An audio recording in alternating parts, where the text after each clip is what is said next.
pastoral office, caring for our sick when these kind of things hit.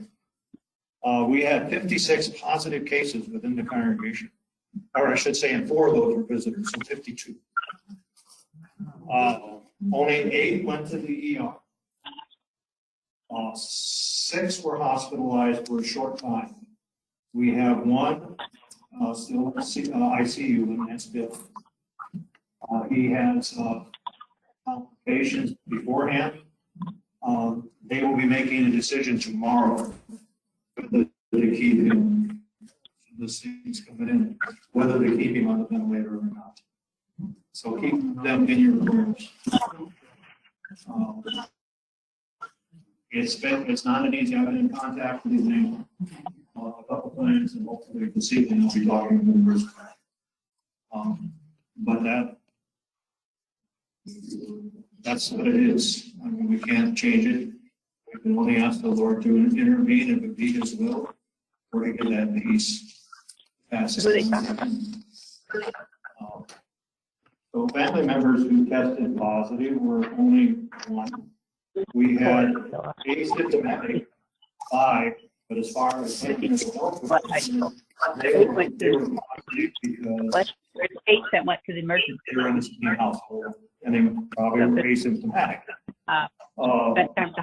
There's 1 person there. Those who were negative, not in church, overexposure timeline, there were 6. And then I'm going to jump to the back. He says, I began contacting anyone that I learned was positive by phone. Those with more concerning symptoms were followed daily and encouraged and follow up on their healthcare provider to go to ER as appropriate. The most common complaint, and all of us that had it will probably go, yeah, was a profound inability to eat for several days. So ensure supplements and fluids were encouraged to promote healing and prevention of dehydration. One of the other things she noticed among us was lingering fatigue, was also experienced by all, and can remain for weeks after the event. We're all saying, yeah, I kind of feel it. Many had a cough of varying degrees, and she used the, what do you call this thing, oxygenator? Yeah, there we go. She said that proved, and my son sent me one from Bosnia, believe it or not. Really from Walmart. and that didn't prove helpful. And when you went down below 90%, she encouraged you to go to ER. Some had fevers that lasted a few days, some had 10 days, and 1 had a 3-week fever. A few experienced foggy thinking, and I understand that too. You can't put a long-term thought program together, it seemed like. Each person was cautioned to watch for worsening between 7 and 10 days. Health department quarantine directives were reviewed. Each were compliant and remained home for 10 days, only released if they had no fever for 3 days. This is one thing she observed. COVID-19 risk factors did not predict who would get really sick unless there was a history of lung problems. All risk factors being equal, God seemed to leave one spouse with a lighter case in order to care for the other one who was really sick. And I've watched that over the years too. I mean, when I was really having trouble, Caitlin had no symptoms, and yet when I got done, or about done, she ended up testing positive, but asymptomatic. And we watched that throughout the congregation, and one spouse remained healthy enough to care for the other. And it's just by God's grace, I believe. He just works things out. She enjoyed and always wanted to end her calls with prayer. And she did.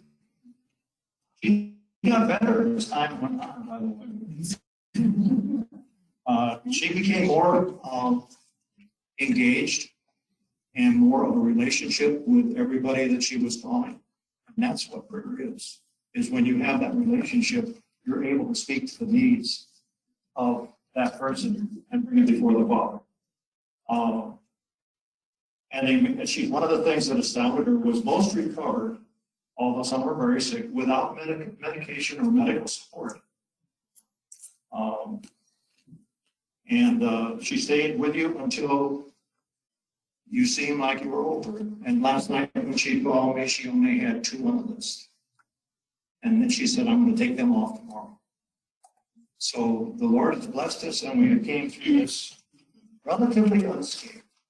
We need Elaine and Bill and their family in our prayers. Otherwise, I started confirmation this last Thursday with our 2 confirmands and their parents or parent. If anyone cares to join us, it's really a Life with God course. It's not a confirmation course. We're going through the small catechism. And if anybody wants to join in, it's the textbook is the Bible. And I've got another little side book that's written at an 8th grade level. But I've used it with adults for many, many years because that's where a lot of people are at. Yes. The 2 children. It's Chat and Jack. They're there. We have transferred, excuse me. We have transferred out 2 families and 1 single unit to Blessed Sacrament. We have transferred in 1 family unit from Christ the King. And we have transferred out 1 family unit, which is Kurt, down south in Idaho. So that's a roster change. I'll be following up on the shut-in list this week. I hope. Obviously, we are going to be visiting our shut-ins in person unless they request. They request of ourselves or something like that. Yes, Cindy. Can you tell us who transferred in? Name I can't remember right now, but they've been visiting us from Christ. And there's a couple others that are thinking about it. Pictures. Yeah, well, as soon as we get back to where they're here, we'll let you know. Thanks. But I think there's a couple other couples that are thinking of coming over. You know, Pastor Bloom and Pastor Yulee kind of had this thing going. They said, you know, it's kind of like playing tennis with our members. Yeah. One side of the net, something happens, the ball goes back over to the other side, and then something happens, the ball goes back over there. But at least they're in the household of faith, and that's the idea of sister congregations. It keeps them in the fold until you work out stuff and you go back, or during a vacancy, we may have some over there. But they'll be back. They'll be back. The elders will be reporting on the upcoming services that are going to be held or canceled, whichever. I think so, right, Jerry? Am I putting words in your mouth? Right. One question I will bring is if we haven't come up with a clear idea what to do on Christmas Eve yet. And we got to think that through a little bit more. We know Advent services and that kind of stuff. Yeah. Thanksgiving and those. I know they met and so they could put it out rather than me. Other than that, again, thank you for your prayers and your concern, and it was great to be back today. It was a joy to be able to sing and participate in worship and not looking at a screen. So the Lord be with you. Thank you, Pastor Worcester. Our next item on the agenda is election of a president. A little out of place this year because of the loss of our president, and need to have a officially installed president as our lay leader. And so Bruce Martnick has most graciously volunteered to fill that position. And I would like to entertain at this point any other nominations, if there are any. Mr. Chairman, I move we accept the election of Bruce Martnick by acclamation. Second. The move has been made Who's the and second? Thank you. seconded. All in favor, say aye. Aye. Bruce, thank you very much for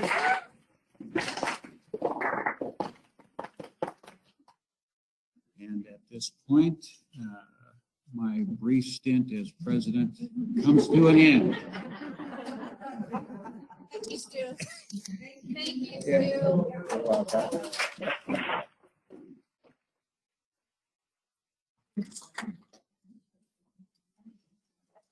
Come on that side. Danny gets to sit there in just a minute.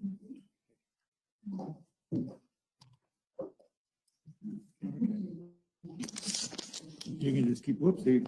Oh, no. What did we do, lose it? I touched the wrong. Hit the side of the screen. uh, Come on. Oh, I touched the screen. Oh, is it still working? Okay. Our camera over here. All right. Well, I think you guys are in the right place. I'll play with it. Okay. I'm gonna back up a little, not that I don't like you, but anything like that. Okay. The masked man. A masked man, right? He came to our rescue.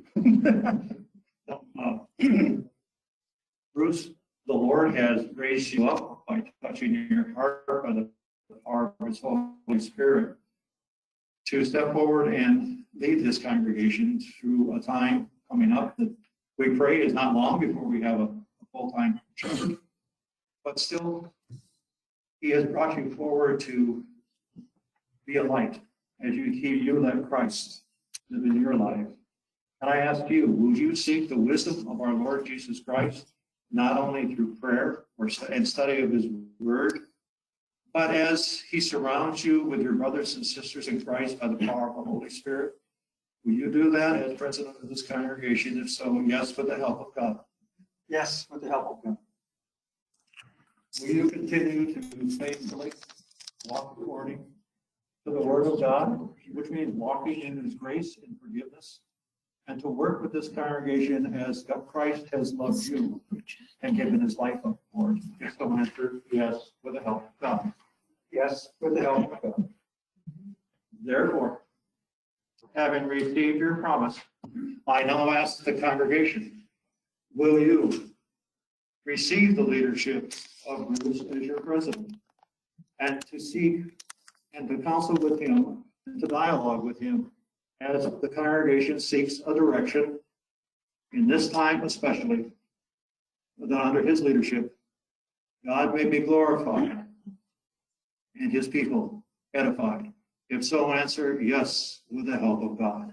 Yes. With the help of God. Therefore, Bruce, it is my pleasure to install you as president of Shepherd of the Hills Lutheran Church, in the name of the Father, and of the Son, and of the Holy Spirit.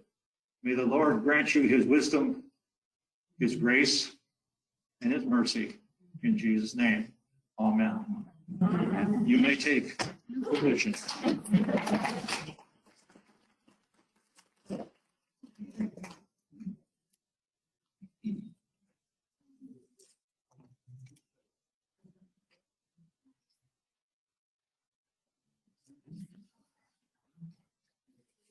Well, thank you, everyone. Stu, thank you for your help and work through this transition period. And Bob for the nominating committee and those on it. And Connie, are we good to go then?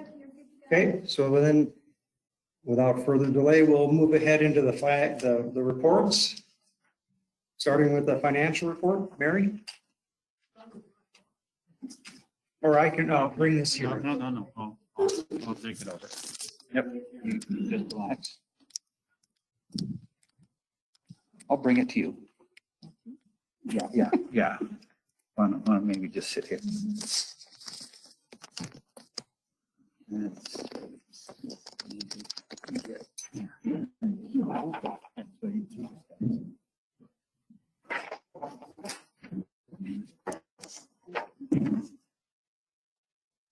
Okay, this is the financial report. This is what it looks like.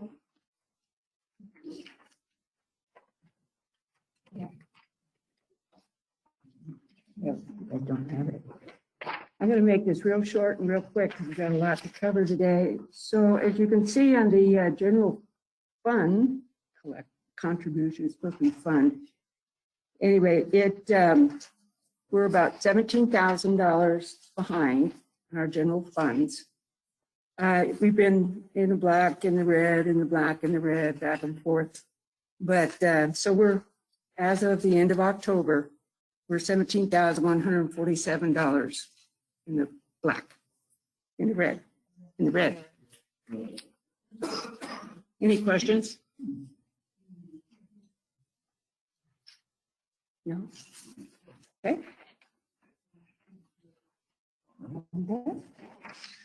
Okay.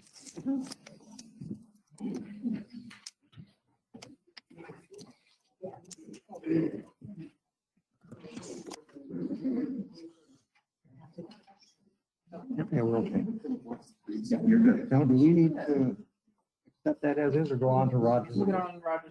Okay, then we'll move straight on to Roger with the treasurer's report.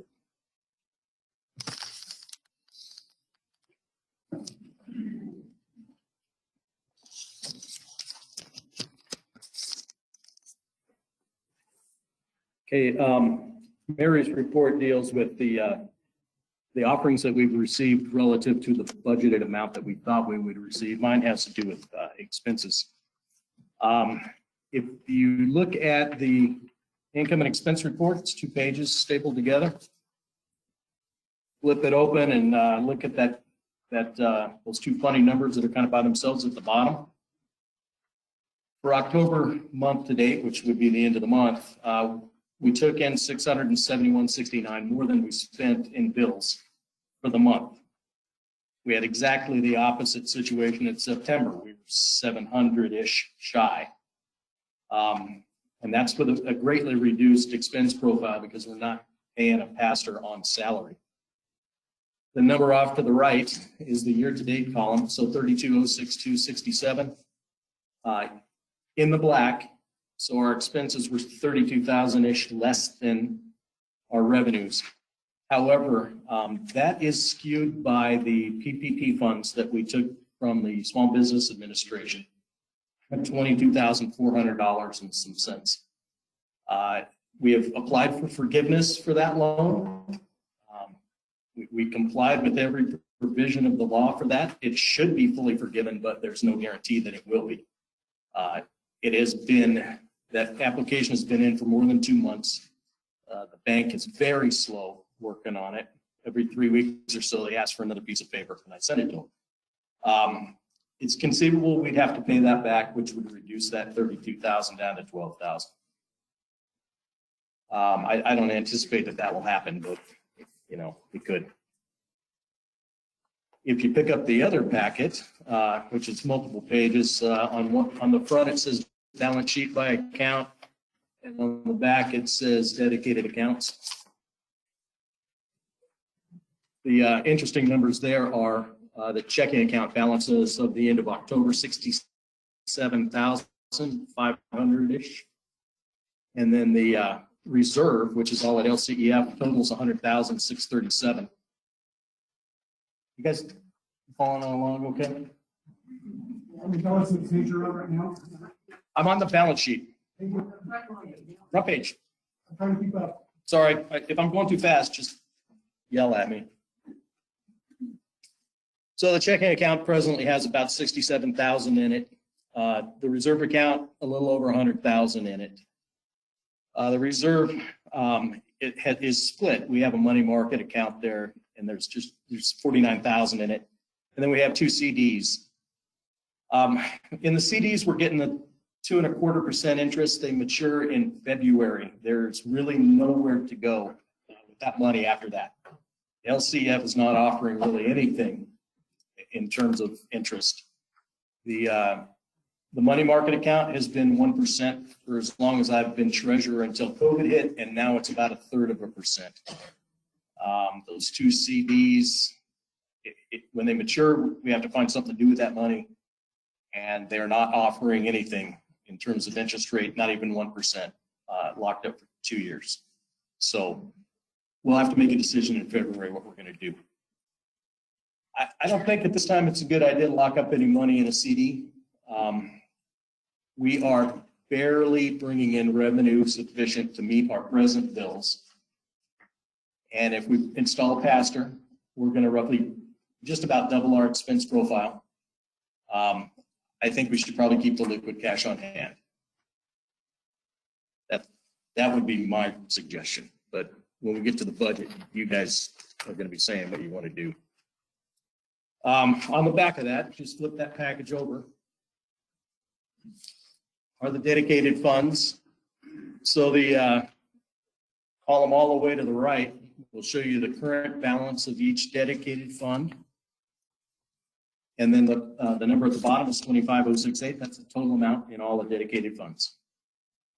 And that money is sitting in the checking account. So of that 67,000, 25,000 of it is in these funds. So we can't really touch this money for, general fund purposes. We can't pay an electric bill with it or whatever. It has to be used. These funds have to be used for the express purposes of these accounts. And I would answer any questions anybody has at this time. None? Okay.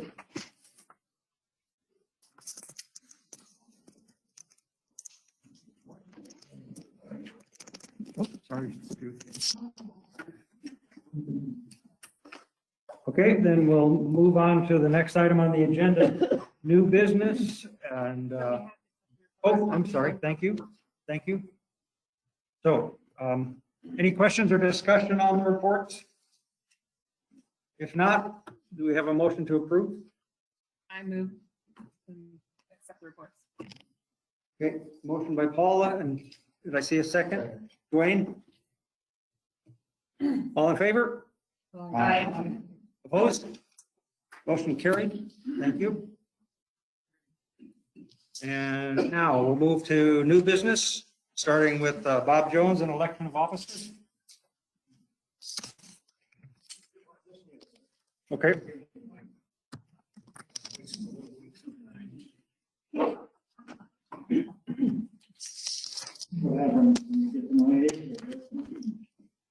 First of all, I would like to thank the other two committee members who assisted in nomination, Cindy, Phil, and Phil. They did doing work, and we were blessed to get positive responses from most of the folks that we contacted. We did have a little bit of trouble with elders. We managed to find one who gave us a positive response, and I think after that, we contacted a number of others and a whole variety of excuses as to why they could not serve. So we're short one over at this point, and this is the time if somebody would like to raise their hand and say, yes, let me do that. Well, we'll let you think about it. Otherwise, on the table, you have the list of officers that are being recommended for election for the year 2021.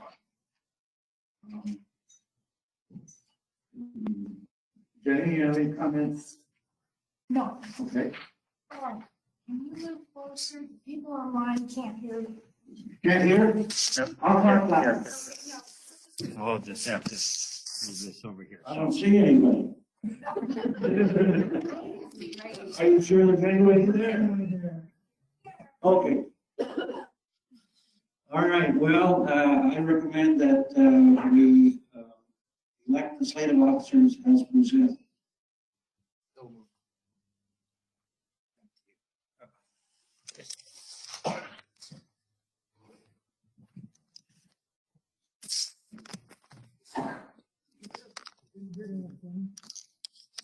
All right, Bob presented the slate of officers on the sheet of paper with some of the highlighting that everyone, I hope, has. Do we, and he recommended that we vote on that collectively. So is there a motion to carry that forward? Mr. Slusher. Okay, and I'm sorry, thank you. Is there a second? What was that? Neil? All in favor? Aye. Opposed? And carried. Thank you. Thank you, Bob, and the committee.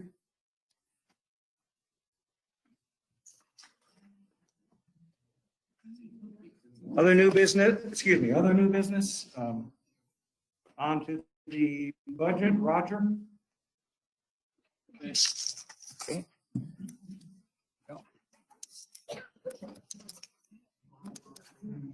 Come on.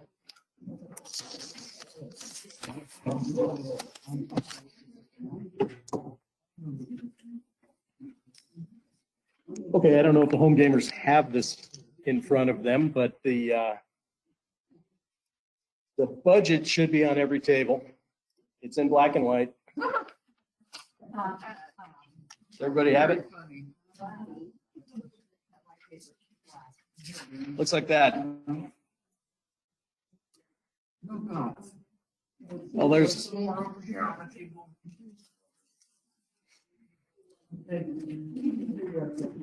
going to try to go through this budget center by budget center so we don't have to jump around. The council's recommended budget totals 297,078. I think we'll round that to 297,100. You'll notice some shaded cells on that sheet that you have. They don't mean anything other than there's a formula in that cell. It's not directly entered. It makes itself from entries in other cells. So there is a choice, though, that the council is asking you to make for a mortgage payment change, or not a change, but just ask you what the congregation wants to do. When COVID hit, we panicked a little bit and did a couple of emergency things. One of them was re-amortize the mortgage, which cost us nothing, just an email, and they did it for us, which lowered the demand payment. So our payment all these years has been $7,006.79. It could be, I think it's about $3,500. I don't have it right in front of me, but it totals $80,479 for the year if we went to that lower payment amount, which changes the budget number quite a bit. So that would give us a budget of $258,524 versus the $297,078. Now, given that our income barely covers our existing expenses, and when we install a pastor, we're going to about double our expenses, it might be advisable to do this for next year.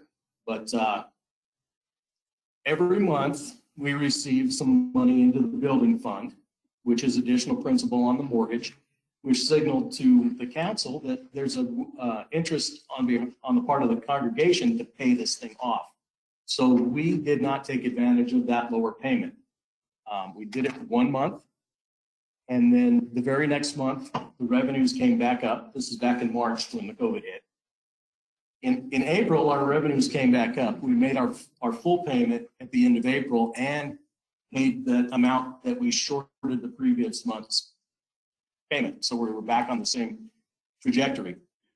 And the reason was because the congregation kept putting money into the building fund for additional principal. So we didn't want to, make a decision that betrayed the interests of the congregation, absent a real emergency, which at that time we did not have a cash flow emergency. Okay, so now we're at the other end of the year and things look a little bit different, but we're still making that higher mortgage payment. So the question is to the congregation, which budget do you wish to accept, which mortgage payment for next year? Because it's really your mortgage payment, not the council's, right? We just manage what you tell us to manage. So the monthly payment? Yeah. Oh, thanks. $7,679 is the high payment. And I have to go to a different spreadsheet to tell you what the other one is.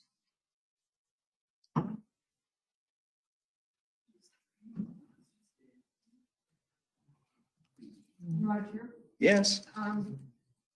if we go to the lower one, does it extend the mortgage? Oh, yeah. Yeah, it takes us out to 2028 and we'll pay about $40,000 in interest to the end versus about 20 for the higher payment. Gretchen, the answer to your question is the demand payment would be, whoops, I'm looking at the wrong one. Oh, great. Hang on, I lost my place. 354414 is this, the lower payment. Do we have to?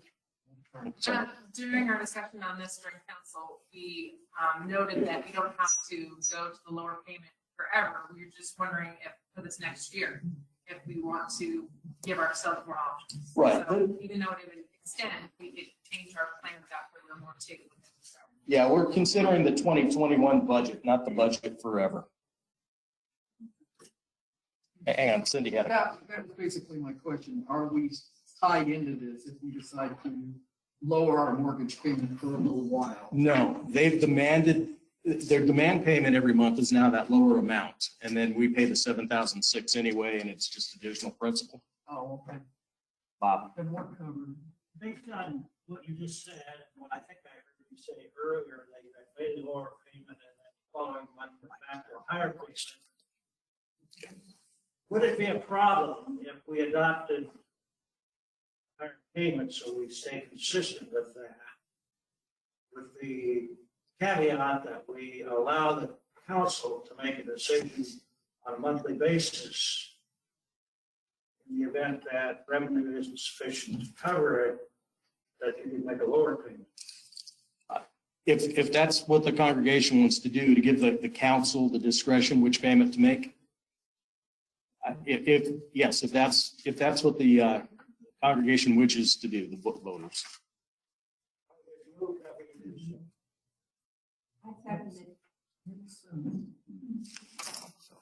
You have a motion and a second. Oh, All right, I'm not sure how, just to restate that to clarify it. the motion is to pay to give the council discretion to pay the higher or the lower payment as cash flow allows. Does that cover it? Okay, any further discussion on that? Or questions, Stu? Although I think that would make our mortgage the shortest term possible. It's my concern that in this coming year, our income is going to be unpredictable. And so, well, as I think through it,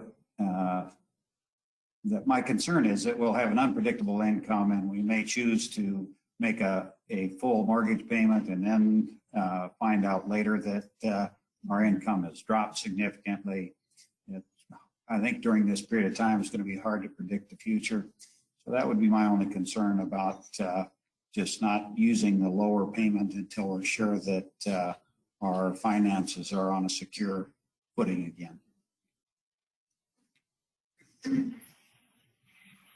Any other discussion? Yeah, Jerry? Okay. I should? Okay. All right. I tend to agree with Stu's thinking. I think that during the year, if our funds over a 3, 4, 5, 6 month period seem to be pretty good, you can always make a extra payment and reduce the mortgage that way. And that way we wouldn't have to worry about, January is a good month, February is a bad month, and so on and so forth.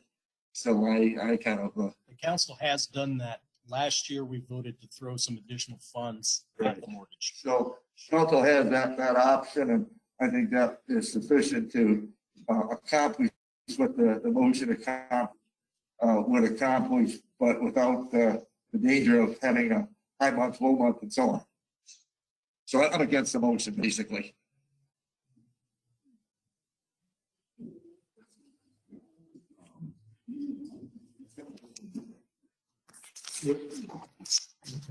We have one more variable with this also, and thinking about that, and that is that some months we have 5 Sundays in the month, And that would kind of distort it for that month on the amount of money. You might think, okay, we got plenty of money this month.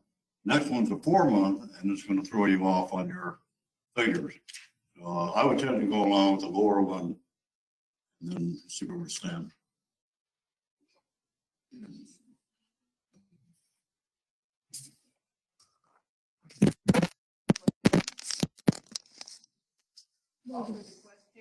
So, as far as procedure and protocol, I'm a little confused here. So when you ask that, Danny?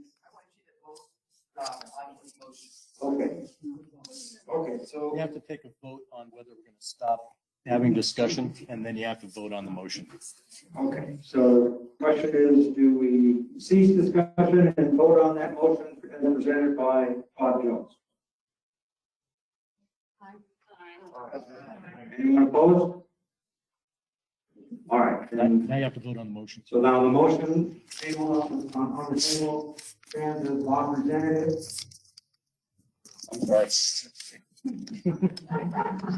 It's locked up anyways. All in favor? Opposed, same sign? Nay. Oh, boy. Do a hand count. Okay. Make sure we know we're voting. Did you rephrase the question? Okay, the motion that Bob put out.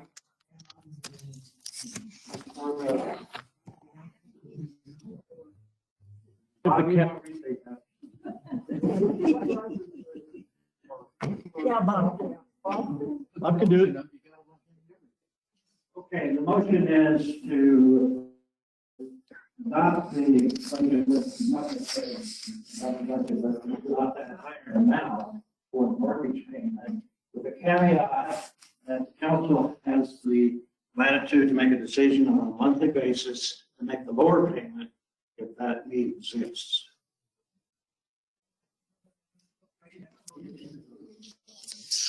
All right, does that answer, clarify the question? Okay. So now, given that voice vote, that I couldn't tell the difference, so let's have those in favor of that motion, please raise your hands so we can count and keep them up. So we can get an accurate count, please. So we go recount. You what? I'm one home gamer. She's voting for the home gamers.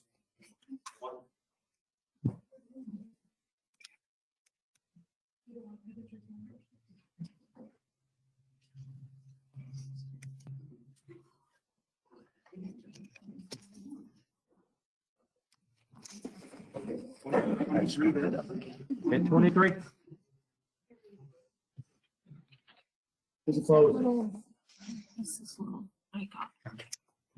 Now that was for the, so then In favor of the motion. in favor of Bob's motion, so the alternate is to keep it. Just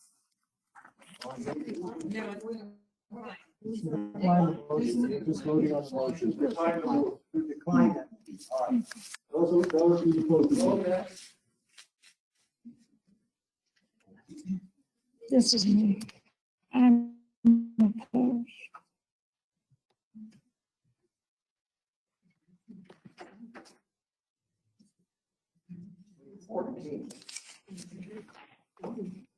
What do we have for the people at home?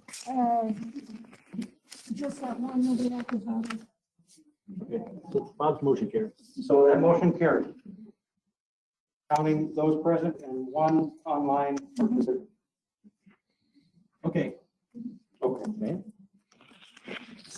All right. So you have the rest of the budget before you.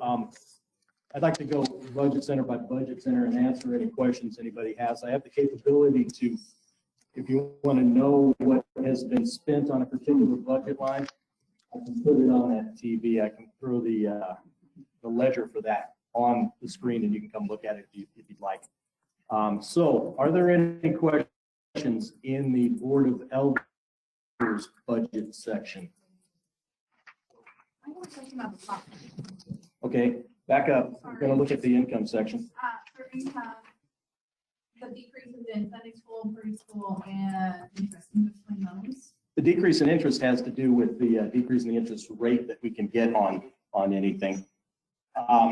all of those are kind of guesses, based on what we've got in the past, but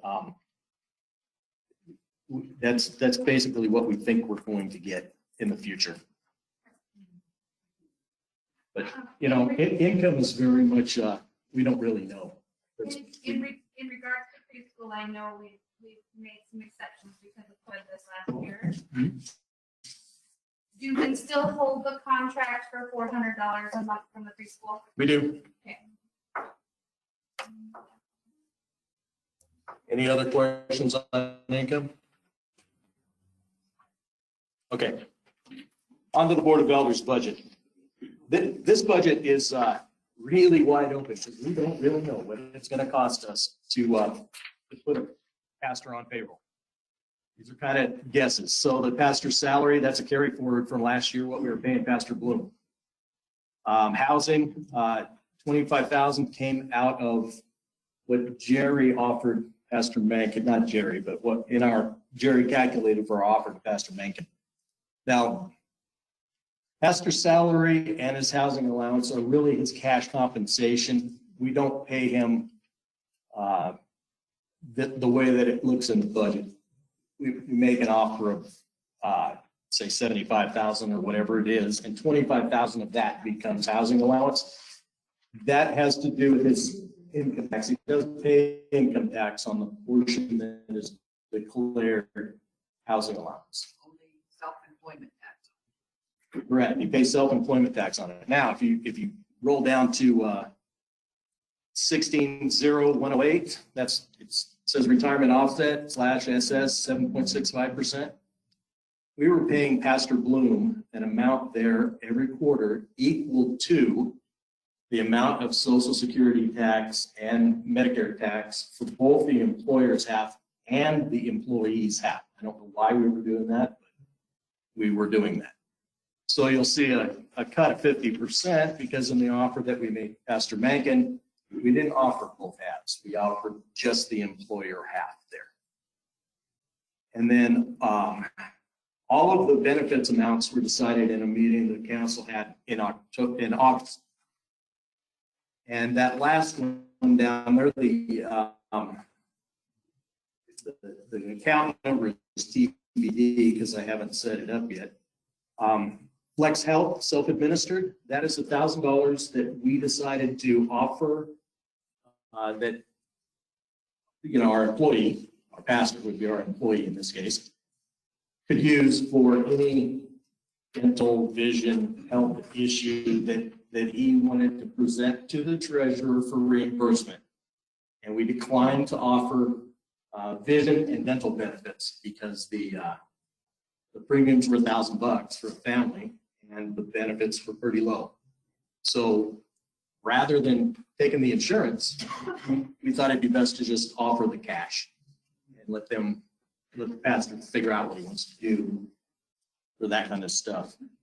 And then the number directly above it, 4,800, is half of the maximum amount of pocket expenses that they can incur for a family under the health plan that we chose. Roger, HRA means what? Health reimbursement arrangement. And it's administered by an outfit called Further, and they're tied up with Concordia health plans. So the way it works is they go to the doctor, they have a co-payment.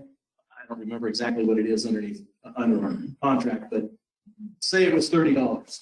They would be asked to pay $15 and the church would be billed $15. So we paid 50% from the first dollar spent on co-pays, deductibles, and co-insurance until that amount is exhausted. And the way we've constructed it, it will never be exhausted because it's half of the maximum amount.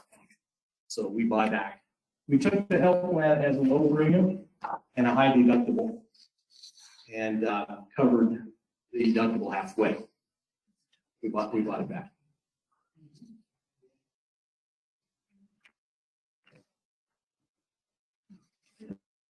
Good. Why is there such an increase in the HRA over 2020? Because of that issue, we took a lower premium so that we have the guaranteed savings for the church for the year.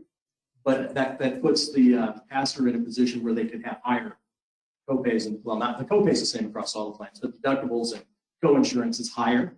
And then we just met it that way Your premium was higher. Why is the premium higher? Was it gonna go up? for a family. We budgeted this for family versus Pastor Bloom and Brenda were. Is that your issue? Okay. What do you- Just remind me, why do we separate the housing allowance? Because isn't the self-employment tax higher than his employment tax? Pays a self-employment tax on it anyway. Clergy pay is very different from W-2 pay or 1099 pay. It's kind of a hybrid. James, I think, gonna answer that. Is a protection for the pastor because you have to state it in your budget in order for them to choose it as a housing I allowance. just want to make sure it's at the benefit of the pastor. Yeah, it's for the benefit of the pastor, but we have to put it in the budget in order to. Sorry, I didn't want me to come over and explain to No, you. no, that's, Okay, so your hand back there, I don't know who it's attached to. Afterwards. I'm just gonna speak from here. I can take that. The other thing you want to keep in mind is when the pastor is installed, he may come to the council and ask for an adjustment of that housing allowance. Say he bought a house that's costing him $30,000 a year, and that includes all lights, utilities, whatever it costs to provide a dwelling and is put under housing allowance. So he may come back and say, I need a housing allowance of 30,000, so lower my the salary by the extra $5,000. He'll come and request that, and that has to be passed by the council and the congregation. So if Uncle Sam comes to him and says, prove it that that's established as your housing allowance, and he also has to, he can only take the fair rental value, that includes furniture and all, whichever is less. If he's paying, the fair rental value is 25,000 and he's paying 30, he can't claim the 30, he has to take the 25. So it gets kind of confusing, but he may come back and say, can we adjust that housing allowance for the sake of the income tax? It doesn't change the Social Security one iota. And we need to make sure it's in the council minutes that we've done that change because the pastor has a different one. The council has to give the authority to the approval of that. So. I'll leave it, Jane. I don't do anything without trying to get it in the minutes. Yeah, good job. The council on that issue. I think they get worn out of it. Okay, so, is it, oh, sorry, Bob. I can't see out there when I have my glasses on, and I can't see here when I have them off.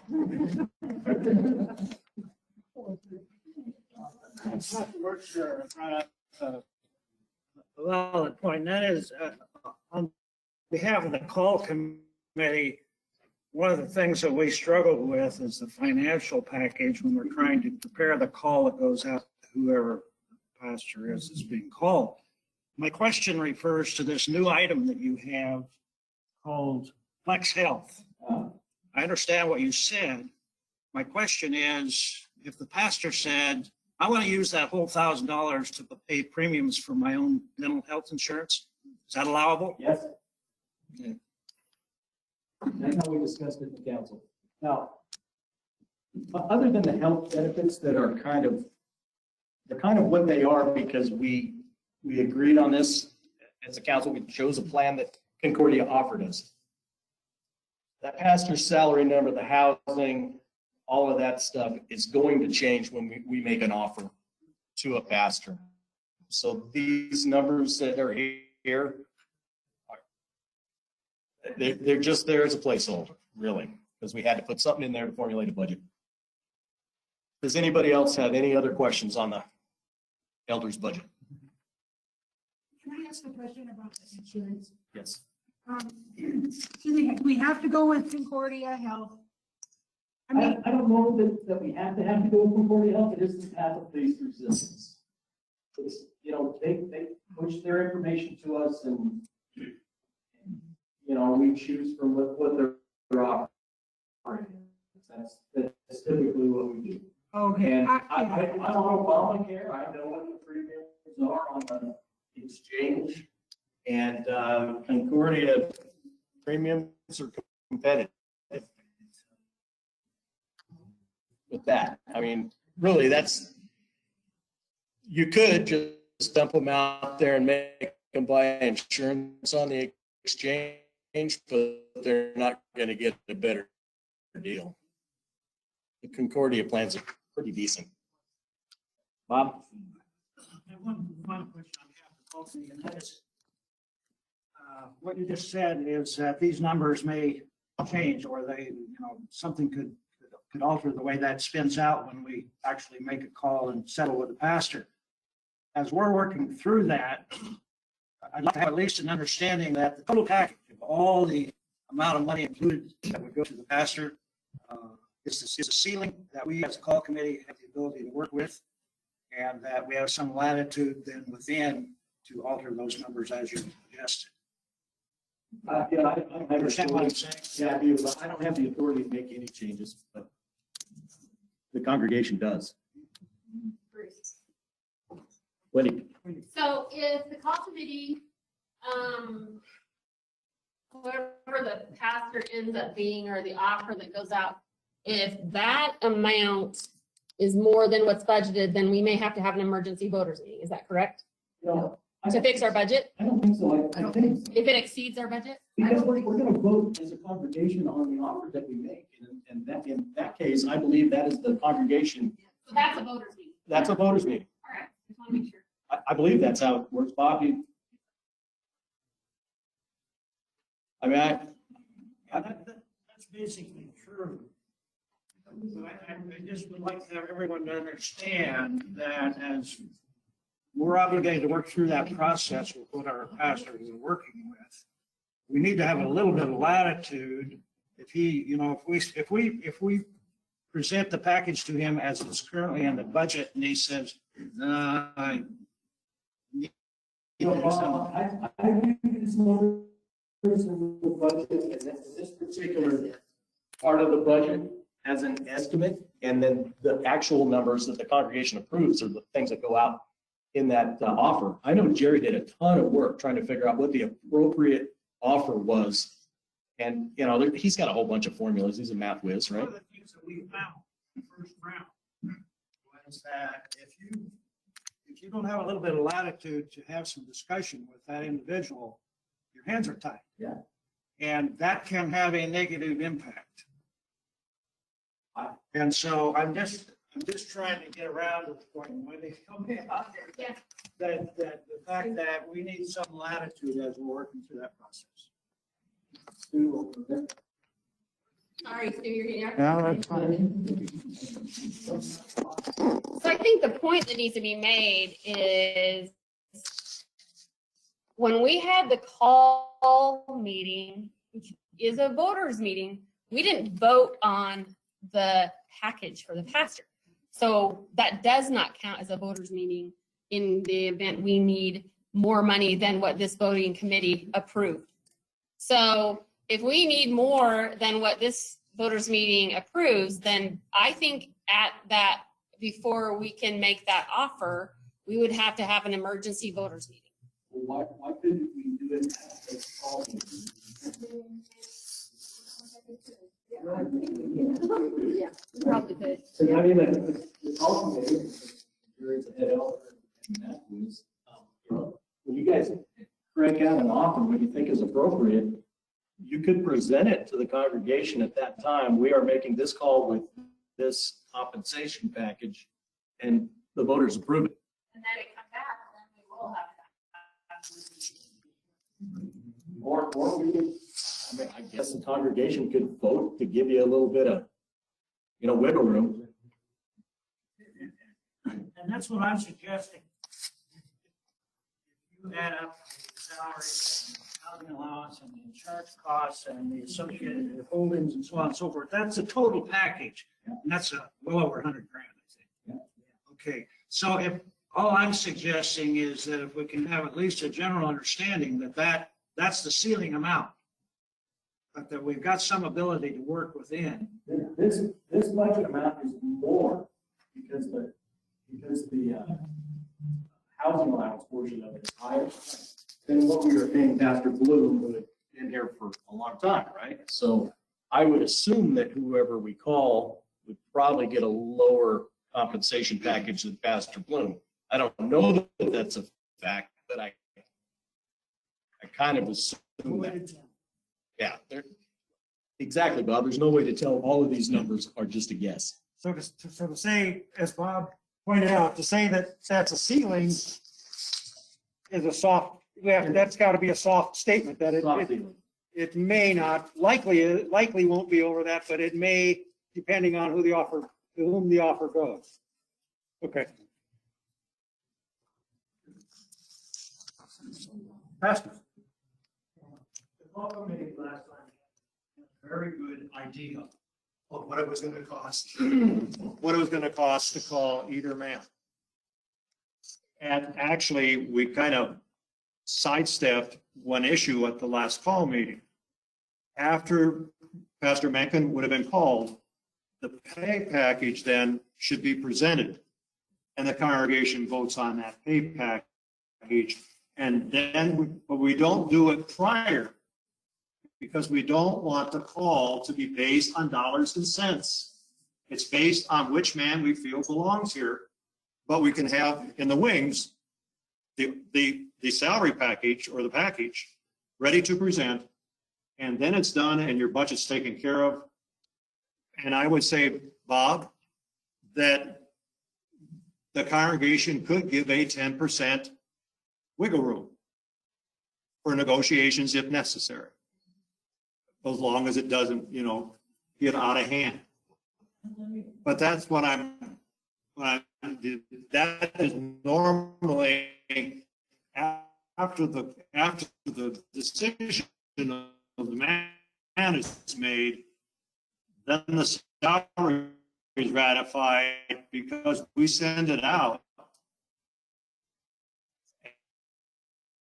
as a package that this congregation has approved. So that's just for clarification. The full package goes out for several information.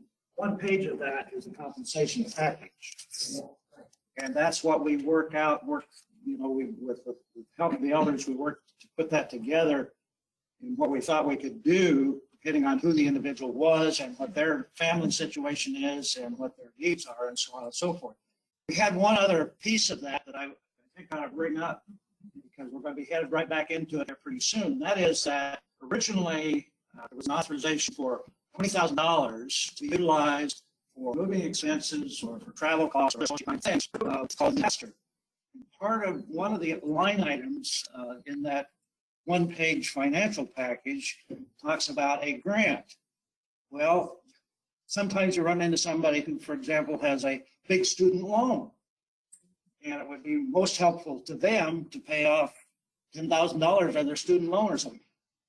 Those are the situations that we're running into, and that's why I'm suggesting we need some latitude to be able to work those details out with the pastor that we're working with and his needs. So, that included your niece. well, no, what I suggested was that the total that's in the budget be the ceiling that the call committee could work with initially in working out the package, plus that $20,000 figure, because that was to come out of reserves. Are you out of line here for contingency or pump up these numbers or? No. All I'm suggesting is that, like the housing allowance thing, maybe the guy doesn't want 25 grand housing allowance, maybe he wants 30, or maybe he wants 15, or whatever. We need to be able to work that out. Well, And at some point, yeah, we'll come back to the congregation to have that as an amended budget perhaps. my understanding of this is that this is a spending plan. And if you look at our actual spending, you'll see that we've dramatically underspent what we had budgeted for pastor salary this year, but we've dramatically overspent the guest pastor's line. Because the spending didn't play out the way that we budgeted it. But the bottom line for the elders is underspent. And typically, you hold the board of elders or any other board to their bottom line. And don't worry too much about every single line in the budget. When we do a pastoral call, we will probably be adjusting these numbers, I would think. I don't know that I can go back in shepherd staff. This is a matter of my understanding how the software works. I don't know if I can go back and adjust the budget in March retroactively. I don't know that I can do that. So I think probably what's going to happen is we're going to just vote on what that compensation package is. And some budget lines are going to be overspent. I think that's just how that's going to work for this year, or 21. Okay. Thank you. You do have to remember, a budget is an estimate. That's all it is. You're acting like it's your checking account, and granted, your checking account is taken into account, but it's still an estimate. And if you remember it's an estimate, then I think Bob has the ability to present what he wants to offer through the call committee to the council and say, will this work in our budget and with our revenue? I mean, it's an estimate. It's not set in stone, you know, that's all it is. I completely understand that. Yeah, okay. All right. Does anybody else have any other input on the elders budget? Because we have like 6 more. All right. Moving on. Board of Evangelism. Can I make a motion at this point? Sure, I guess. Anybody can. I would move that we do give Bob the reassurance that the figure in the budget is a ceiling and that the call committee has the option to move those numbers around as they need to in each particular case. I think that would be a non-binding resolution. Motion. And stated as a motion. Who said that? Bruce? Wayne.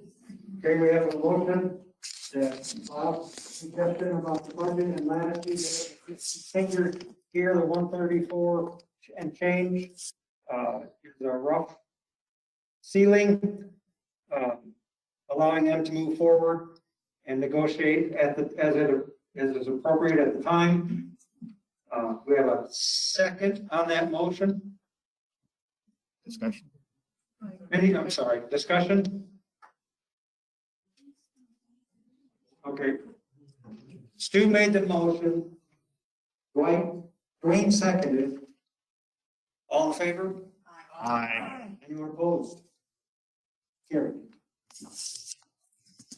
Right.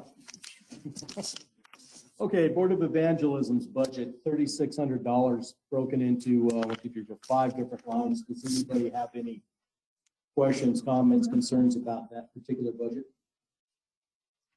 I thought we quit babysitting. That's for emergencies. So during the call meeting, we had a babysitter, and they asked, Evangelism asked last year that we retained some budget for that kind of thing.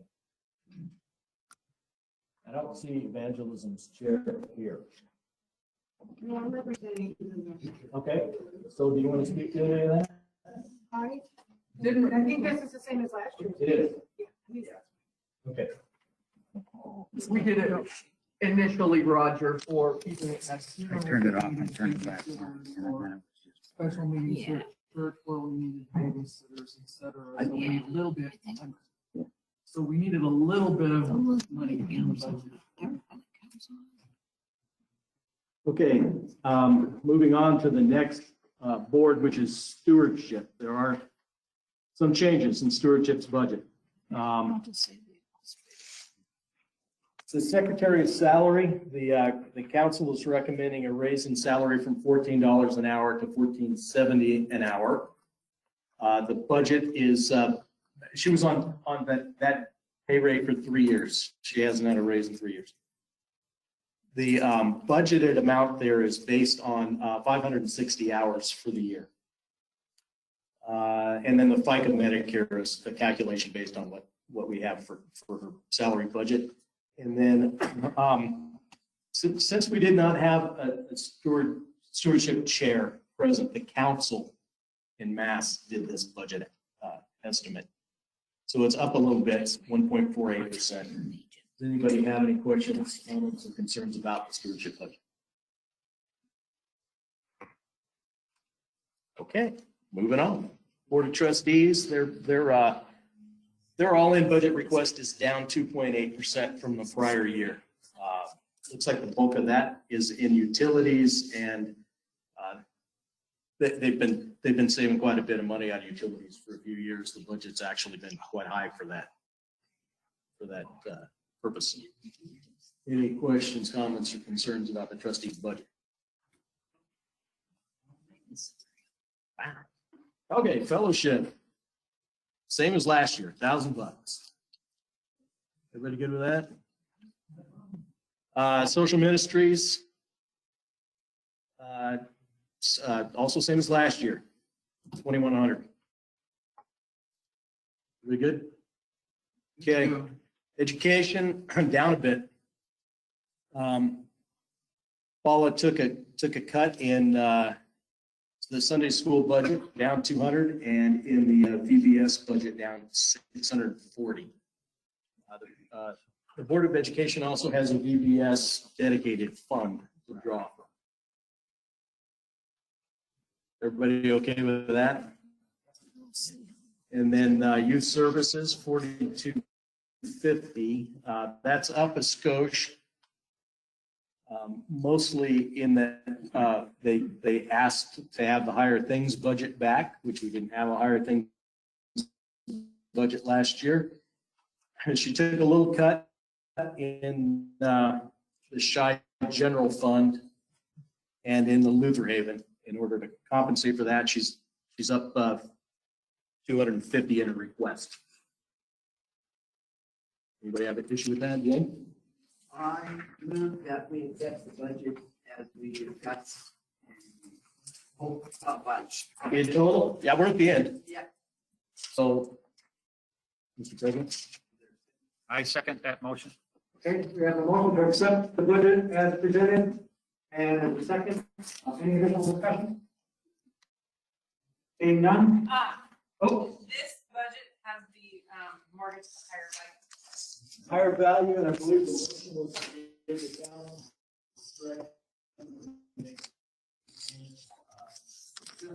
Okay. Then this is the way.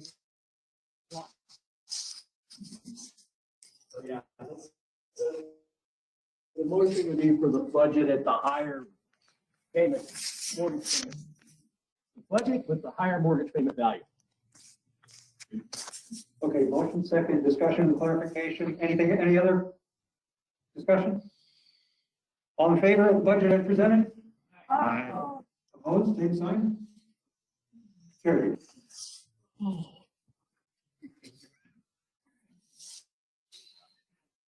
I did not anticipate the other budget discussion going that way. Okay, moving on to committee reports. It looks like there's other new business listed here. Oh, yes, there is. Thank you, Paula. So, any other new business? Okay, see none, then we'll move on. Committee reports. Evangelism, not here.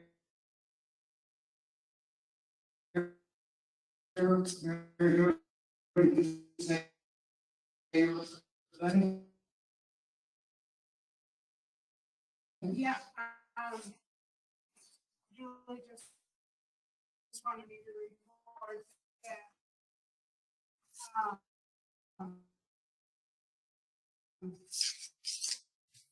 the action in my brought out in my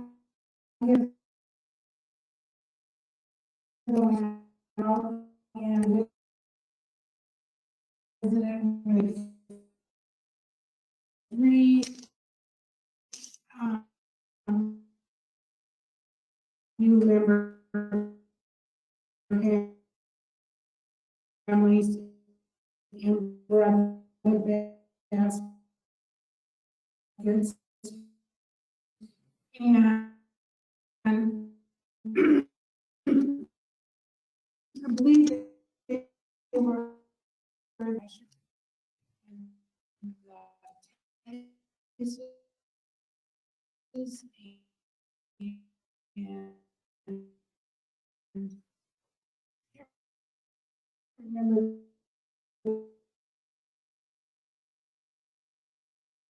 remember I think it might have been that first gentleman.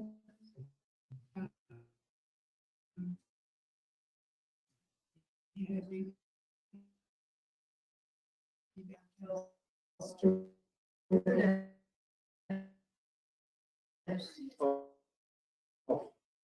what was his name? Yes. No. No. No.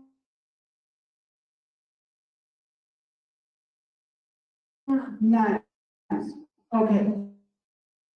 That's who I think it is. I'm not sure. I'm not. But then the other thing we did have with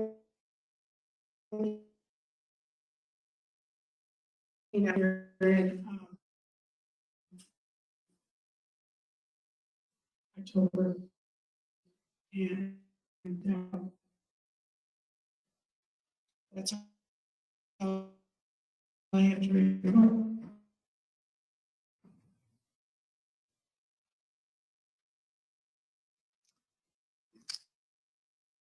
Okay. Thank you. Paul?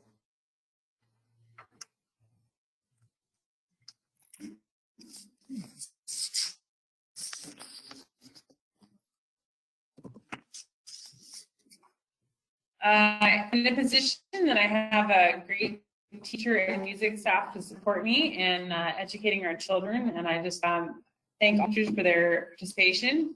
The only class that does not have dual teacher support is the first and second grade, so if anyone wants to volunteer, let me know. We are continuing to move forward with our children's Christmas program. It will be on December 13th, so I hope you all come and enjoy that. We haven't voted if doing one service or two services by that point, but we're only going to perform it once. That'd be too much for the kids to do it twice. We had to make a few changes to our program this fall. Instead of singing upstairs in the choir loft, we moved downstairs to the wing where the piano is, and that's been working out pretty well. And we moved one of our classrooms down to the shy room so that everyone has a little bit more space. We have a small group this year, but we hope to put on a fantastic person too. And a special thanks to Lisa in helping me make some changes for the music. It was a lot of work, but however, moving forward. Education report.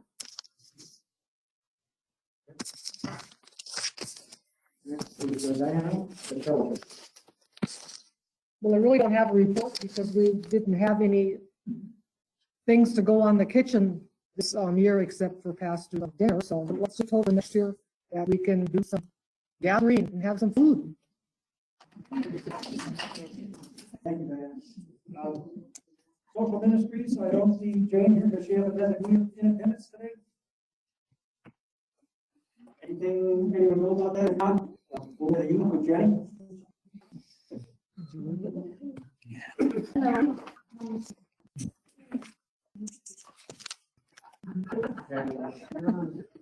really want to thank my parents for all of these, mostly their parents and the assistance that they've given me in the event that we have. And really, this year, it's been pretty slight. I went through the notes, looked at last year's stuff and all the things that we had done, and I thought, oh my goodness, this year has been a disaster. But we did have some revivals. We are most of us were canceled for kids. There was no Luther Haven, so just this next year. We are currently doing our resale.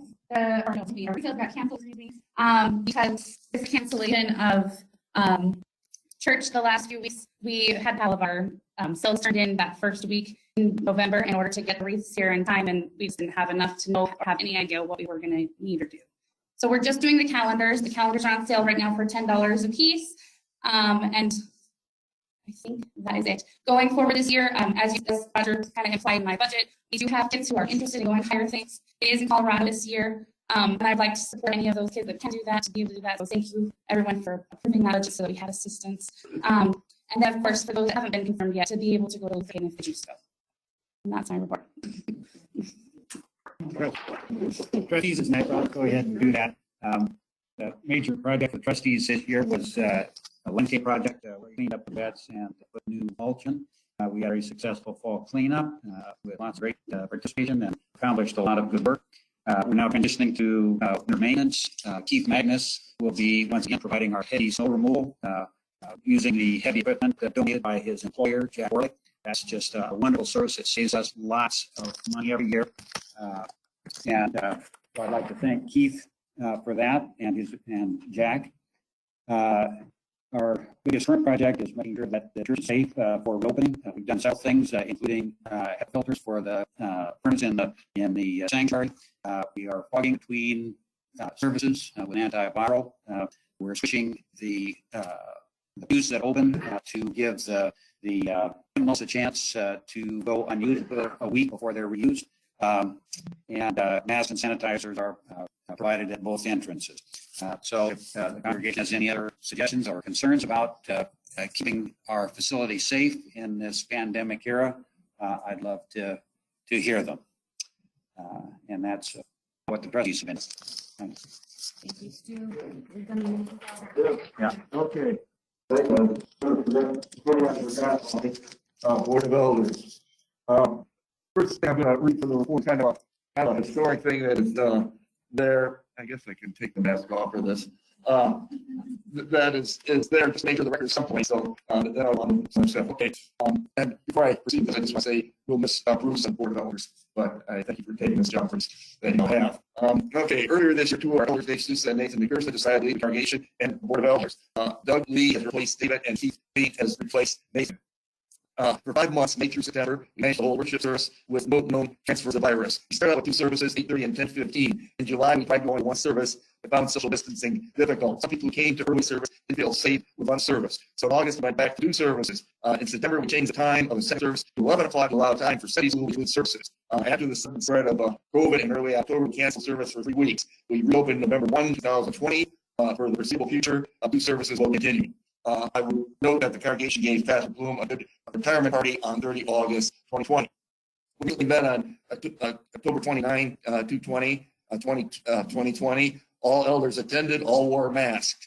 3 of us, Ron, Keith, and myself, had COVID. We recommended to the council not to have Wednesday evening Advent services. The reason was that attendance was usually quite low, and that when we had soup suppers.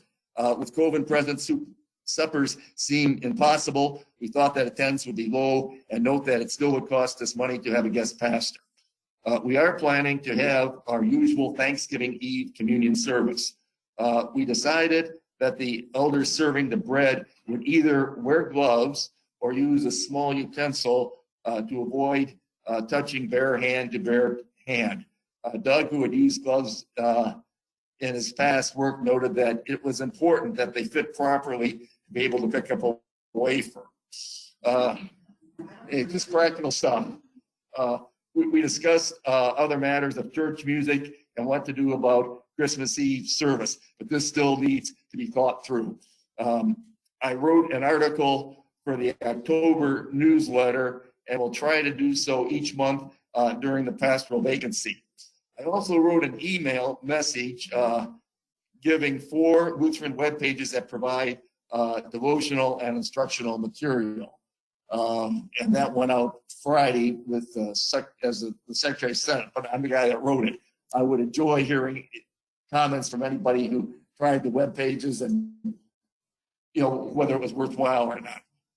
I just finally comment, our overall situation is dynamic. We need to stay flexible while trying to maintain a stable environment. The report, I'll give a copy to the secretary so you don't need to summarize it.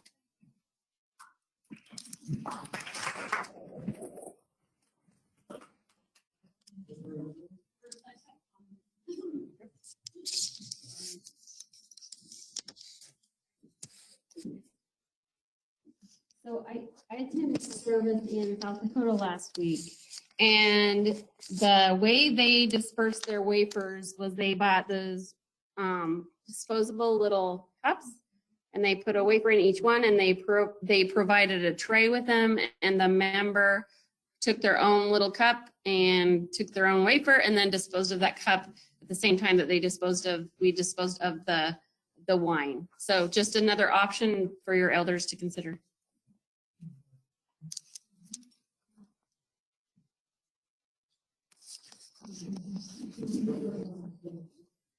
Okay.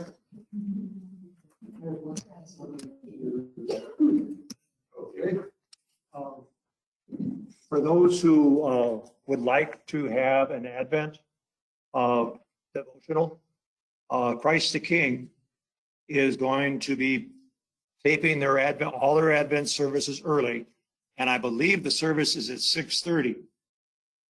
But it'll be online. They are not doing in person either. So if you want to tap into an Advent service, anytime after 6:30, log on to Christ the King website, and it's available anytime of the evening. So if you would like to, they're doing some different stuff. They have the staff, they have the technology to be able to do it. So it's an opportunity for us to be able to use the resources of a sister congregation so that we can continue our growth in Christ. So it can't be together, but the opportunity is there. The same, I think, Christ our Redeemer, I think are handling their services the same way. Again, their staff has the ability to stream and put it online. And they've been doing it, so they're doing it fairly well. I just wanted to encourage you to do that. And the guest pastor for Thanksgiving Eve is Pastor Don Dannenberg. I knew that would bring some cheers, and he is excited about being able to be here, and he is going in for a hip replacement at the end of December. So keep him in your prayers, but he will be here Thanksgiving Eve.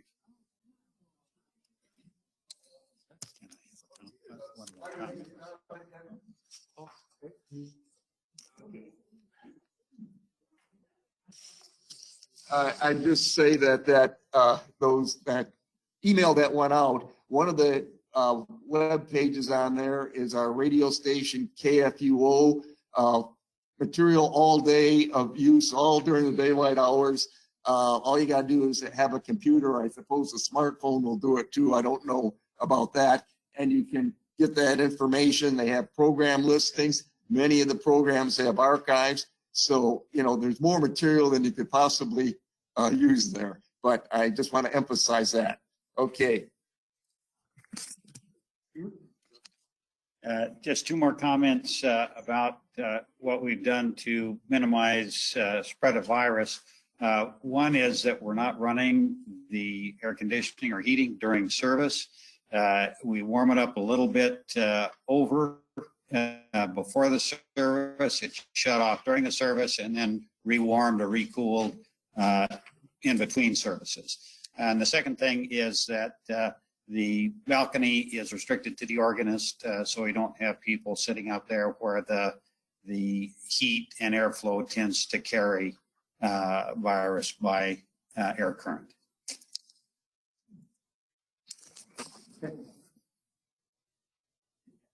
Do we need to accept those or? Yeah. just move on? Okay, do we, so there we have all the reports.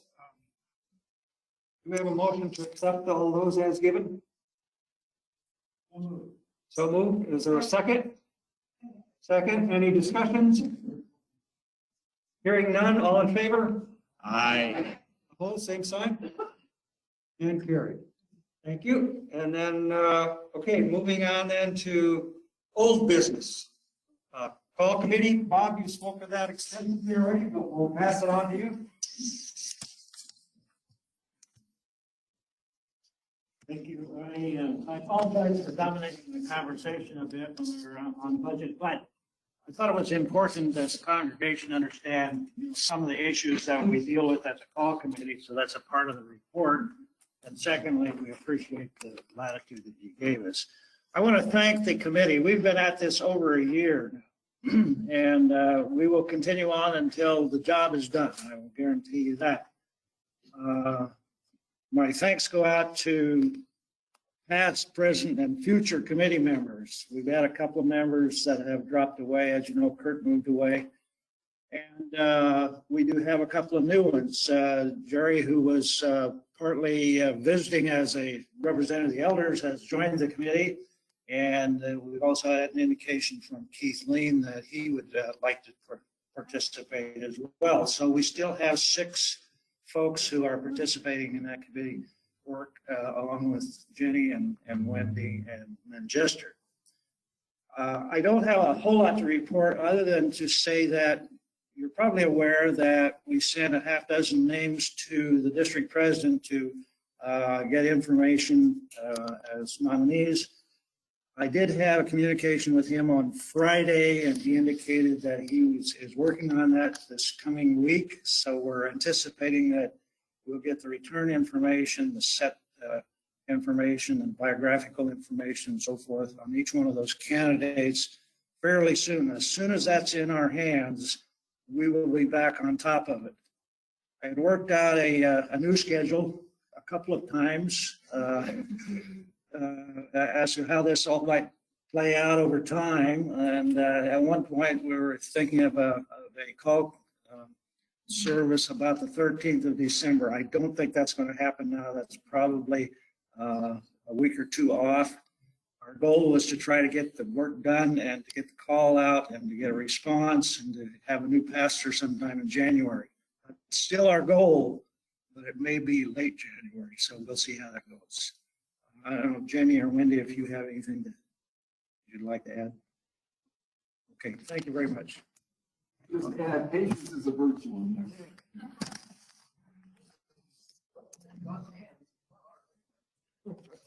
Okay, update on the LWML Bazaar, Cindy?